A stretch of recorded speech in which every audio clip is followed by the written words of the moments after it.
ஆதியாகமம் அதிகாரம் 18. ஆதியாகமம் அதிகாரம் 18.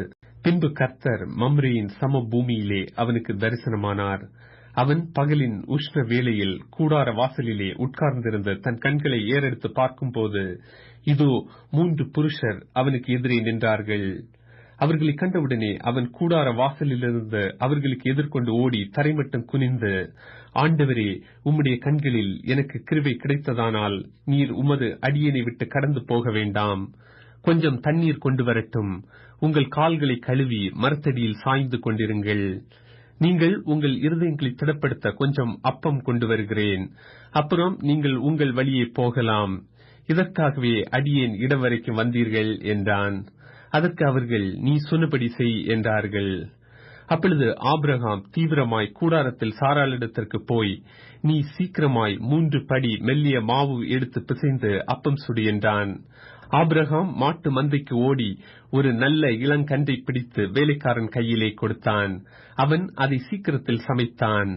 ஆபிரகாம் வெண்ணெயையும் பாலையும் சமைப்பித்த கன்றையும் எடுத்து வந்து அவர்கள் முன்பாக வைத்து அவர்கள் அருகே மரத்தடியில் நின்று கொண்டிருந்தான். அவர்கள் புசித்தார்கள். அவர்கள் அவனை நோக்கி, உன் மனைவி சாராள் எங்கே என்றார்கள். அதோ கூடாரத்தில் இருக்கிறாள் என்றான். அப்பொழுது அவர், ஒரு உற்பவ கால திட்டத்தில் நிச்சயமாய் உன்னிடத்திற்கு திரும்ப வருவேன். அப்பொழுது உன் மனைவியாகிய சாராளுக்கு ஒரு குமாரன் இருப்பான் என்றார். சாராள் அவருக்கு பின்புறமாய் கூடார வாசலில் இதை கேட்டுக் கொண்டிருந்தாள். ஆபிரகாமும் சாராளும் வயது சென்று முதிர்ந்தவர்களாயிருந்தார்கள். ஸ்திரீகளுக்குள்ள வழிபாடு சாராளுக்கு நின்று போயிற்று. ஆகையால் சாராள் தன் உள்ளத்திலே நகைத்து, நான் கிழவியும் என் ஆண்டவன் முதிர்ந்த வயது உள்ளவருமான பின்பு எனக்கு இன்பம் உண்டாகுமோ என்றாள். அப்பொழுது கர்த்தர் ஆபிரகாமை நோக்கி, சாராள் நகைத்து நான் கிழவியாயிருக்க பிள்ளை பெறுவது மெய்யோ என்று சொல்வானேன்? கர்த்தரால் ஆகாத காரியம் உண்டோ? உற்பவ கால திட்டத்தில் உன்னிடத்திற்கு திரும்ப வருவேன். அப்பொழுது சாராளுக்கு ஒரு குமாரன் இருப்பான் என்றார். சாராள் பயந்து, நான் நகைக்கவில்லை என்று மறுத்தாள். அதற்கு அவர், இல்லை, நீ நகைத்தாய் என்றார். பின்பு அந்த புருஷர் எழுந்து அவ்விடம் விட்டு சோதோமை நோக்கி போனார்கள். ஆபிரகாமும் அவர்களோட கூட போய் வழி விட்டு அனுப்பினான். அப்பொழுது கர்த்தர், ஆபிரகாம் பெரிய பலத்த ஜாதியாவதினாலும் அவனுக்குள் பூமியில் உள்ள சகல ஜாதிகளும் ஆசீர்வதிக்கப்படுகிறதினாலும் நான் செய்ய போகிறதை ஆபிரகாமுக்கு மறைப்பேனோ? கர்த்தர் ஆபிரகாமுக்கு சொன்னதை நிறைவேற்றும்படியாய் அவன் தன் பிள்ளைகளுக்கும் தனக்கு பின்வரும் தன் வீட்டாருக்கும், நீங்கள் நீதியையும் நியாயத்தையும் செய்து கர்த்தருடைய வழியை காத்து நடவுங்கள் என்று கட்டளையிடுவான் என்பதை அறிந்திருக்கிறேன் என்றார்.